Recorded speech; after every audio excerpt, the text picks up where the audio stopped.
신앙을 고백드리겠습니다. 전능하사 천지를 만드신 하나님 아버지를 내가 믿사오며 그 외아들 우리 주 예수 그리스도를 믿사오니 이는 성령으로 잉태하사 동정녀 마리아에게 나시고 본디오 빌라도에게 고난을 받으사 십자가에 못 박혀 죽으시고 장사한 지 사흘 만에 죽은 자 가운데서 다시 살아나시며 하늘에 오르사 전능하신 하나님 우편에 앉아 계시다가 저리로서 산자와 죽은 자를 심판하러 오시리라. 성령을 믿사오며 거룩한 공회와 성도가 서로 교통하는 것과 죄를 사하여 주시는 것과 몸이 다시 사는 것과 영원히 사는 것을 믿사옵나이다. 아멘. 다 함께 찬송가 420장 부르시겠습니다. 찬송가 420장입니다.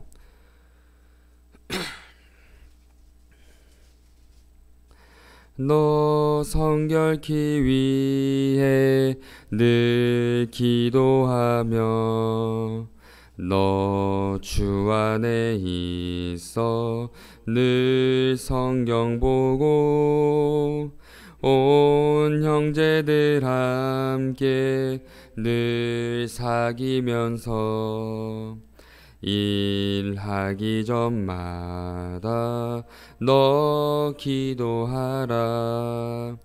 너 성결케 위해 내 머리 숙여 저 은밀히 계신 내 주께 빌라.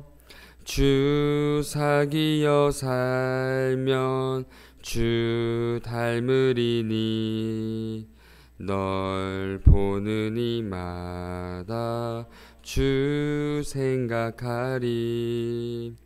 너 성결케 위해 주 따라가고 일 다급하여도 당황치 말고 참 즐거울 때나 또 슬플 때나 너 주님만 믿고 늘 따라가라. 너 성결케 위해 늘 기도하며 내 소원을 주께 다 맡기어라. 너 성령을 받아 주 섬겨 살면 저 천국에 가서 더 잘 섬기리. 이 시간 함께 나눌 하나님의 귀한 말씀은 민수기 5장 11절에서 21절까지의 말씀입니다. 민수기 5장 11절에서 21절까지의 말씀입니다. 제가 봉독해 드리겠습니다. 여호와께서 모세에게 말씀하여 이르시되 이스라엘 자손에게 말하여 그들에게 이르라. 만일 어떤 사람의 아내가 탈선하여 남편에게 시내를 저버렸고 한 남자가 그 여자와 동침하였으나 그의 남편의 눈에 숨겨 드러나지 아니하였고 그 여자의 더러워진 일에 증인도 없고 그가 잡히지도 아니하였어도 그 남편이 의심이 생겨 그 아내를 의심하였는데 그의 아내가 더럽혀졌거나 또는 그 남편이 의심이 생겨 그 아내를 의심하였으나 그 아내가 더럽혀지지 아니하였든지 그의 아내를 데리고 제사장에게로 가서 그를 위하여 보리가루 10분의 1 에바를 헌물로 드리되 그것에 기름도 붓지 말고 유향도 두지 말라. 이는 의심의 소재여 죄악을 기억나게 하는 기억의 소재라. 제사장은 그 여인을 가까이 오게 하여 여호와 앞에 세우고 토 위에 거룩한 물을 담고 성막 바다에 티끌을 취하여 물에 넣고 여인을 여호와 앞에 세우고 그의 머리를 풀게 하고 기억나게 하는 소재물 곧 의심의 소재물을 그의 두 손에 두고 제사장은 저주가 되게 할 쓴물을 자기 손에 들고 여인에게 맹세하게 하여 그에게 이르기를 내가 내 남편을 두고 탈선하여 다른 남자와 동침하여 더럽힌 일이 없으면 저주가 되게 하는 이 쓴물의 해독을 면하리라. 그러나 내가 내 남편을 두고 탈선하여 몸을 더럽혀서 내 남편 아닌 사람과 동침하였으면 제사장이 그 여인에게 저주의 맹세를 하게 하고 그 여인에게 말할지니라. 여호와께서 내 널쩍다리가 마르고 내 배가 부어서 내가 내 백성 중에 저주거리 맹세거리가 되게 하실지라. 아멘. 오늘 민수기 5장에서 하나님은 겉으로 드러나는 부정과 드러나지 않는 내면의 부정에 대한 규례를 말씀하신 후에 11절부터는 부부관계를 위협하는 부정에 대해 말씀하고 계십니다. 왜냐하면 사회 공동체를 구성하는 기본 단위가 가정이자 가정을 이루는 중심 구성원이 남편과 아내, 즉 부부관계이기 때문입니다. 따라서 공동체 안에 속한 부부관계란 매우 개인적인, 사적인 일이면서도 동시에 그들이 속한 공동체, 더 나아가 사회 전체에 큰 영향을 미치는 공적인 관계이자 가장 중요한 관계라는 것을 알 수 있습니다. 그로 인해 고대 근동사회는 부부관계를 파괴하는 간음의 죄를 개인의 죄로 보면서도 동시에 공동체를 파괴하는 매우 심각한 죄로 간주하였습니다. 본문 12절의 말씀입니다. 이스라엘 자손에게 말하여 그들에게 이르라. 만일 어떤 사람의 아내가 탈선하여 남편에게 신의를 저버렸고. 오늘 본문은 남편이 아내에게 의심을 갖게 되는 상황 두 가지에 대한 경우를 제시하고 있습니다. 먼저 남편은 아내가 간통의 죄를 지은 것을 확실하게 알았지만 그 상황에 대해 입증할 수 없는 난처한 상황과 남편은 아내가 간통의 죄를 지었는지 확신할 수는 없지만 끝까지 아내를 의심하고 있는 남편의 모습을 통해 부부관계에서 의심이 생겨난 두 가지 경우의 상황을 제시하고 있습니다. 그러나 살펴본 두 가지 경우 중 무엇이 진실이든 간에 더욱 중요한 사실은 인간관계 안에서 생겨난 의심이라는 감정은 상대방을 더욱 미워하게 만들거나 서로의 관계를 결국 무너뜨리는 비극적인 삶의 결과로 이끌어가는 무서운 힘을 가지고 있다라는 사실을 분명하게 보여주고 있습니다. 그러므로 누군가를 의심하는 것은 서로의 영혼을 무너뜨리는 죄악이자 한 영혼을 천하보다 귀하게 여기시며 우리 통해 한 영혼이 하나님께로 돌아오길 바라시는 하나님의 사랑을 거역하는 우리의 죄악된 모습일 것입니다. 그렇다면 상대방이 나에게 의심이 들 만한 모습과 행동을 보인다면 우리는 의심이 아닌 어떠한 모습과 마음으로 나아가야 할까요? 16절의 말씀입니다. 제사장은 그 여인을 가까이 오게 하여 여호와 앞에 세우고.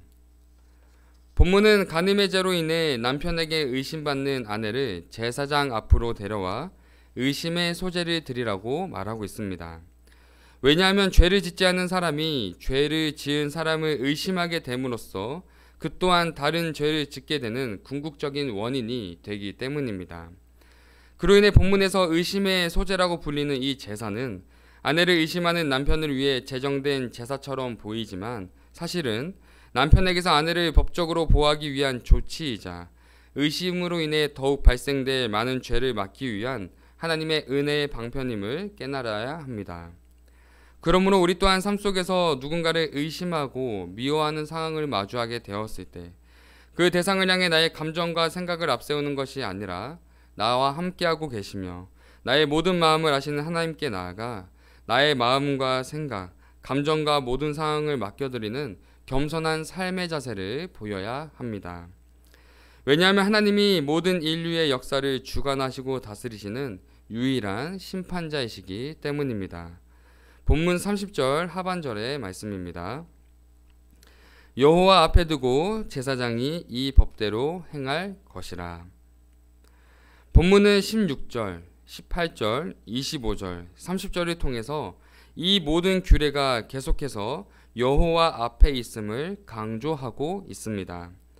따라서 사람의 죄악을 처벌하는 이 법이 사람의 기준과 생각, 힘과 능력 안에 있는 것이 아니라 오직 여호와 하나님 앞에 있음을 기억하며 하나님만이 온 인류의 주관자이시자 심판자이심을 깨달아 늘 우리의 마음과 생각을 심판자 되신 하나님 앞에 정결하고 거룩하게 살아가야 함을 우리에게 알려주고 있습니다. 스프라울 목사는 인간의 존재에 대해 이렇게 고백했습니다. 우리는 죄를 짓기 때문에 죄인이 아니라 죄인이기 때문에 죄를 짓는 것이다. 우리가 하나님의 자녀가 된 것은 심판자 되신 하나님이 우리를 하나님의 자녀로 불러주신 전적인 은혜와 사랑, 그 한 가지 사실 때문이다. 사랑하는 성도 여러분, 하나님은 모든 인류의 구원자이시며 주관자이시며 마지막 때의 심판자 되시는 창조주라는 사실을 꼭 기억하시기를 바랍니다. 그러므로 매일의 삶 가운데 나의 생각과 방법, 기준과 감정으로 누군가의 죄를 함부로 판단하고 내가 심판하는 것이 아니라 오직 하나님께 모든 상황을 맡겨드리는 믿음과 겸손한 모습을 통해 살아계신 하나님을 삶으로 증거하고 죄를 더욱 멀리하는 진정한 성도의 삶을 살아가시기를 예수님의 이름으로 소망하며 축복합니다. 기도하겠습니다. 사랑의 하나님, 오늘 하루를 허락하시고 예배의 자리로 이끌어 주심에 감사합니다. 하나님, 우리가 죄인임을 늘 고백하며 살아가지만 여전히 하나님의 말씀을 믿고 신뢰하며 따르기보다 죄 가운데 살아가는 우리의 연약한 모습을 고백하오니 어떤 상황에서도 창조주 되신 하나님을 신뢰하며 믿음으로 담대히 나아가는 우리의 모든 삶의 걸음이 되게 하시고 진정한 그리스도인 성도의 삶을 살아갈 수 있도록 붙잡아 주시옵소서. 언제나 우리를 사랑하시되 끝까지 사랑하시는 사랑의 시작과 완성 되시는 예수 그리스도 이름으로 기도드립니다. 아멘. 하늘에 계신 우리 아버지여, 이름이 거룩히 여김을 받으시오며 나라에 임하옵시며 뜻이 하늘에서 이루어진 것 같이 땅에서도 이루어지이다. 오늘날 우리에게 일용할 양식을 주옵시고 우리가 우리에게 죄 지은 자를 사하여 준 것 같이 우리의 죄를 사하여 주옵시고 우리를 시험에 들게 하지 마옵시고 다만 악에서 구하옵소서. 대개의 나라와 권세와 영광이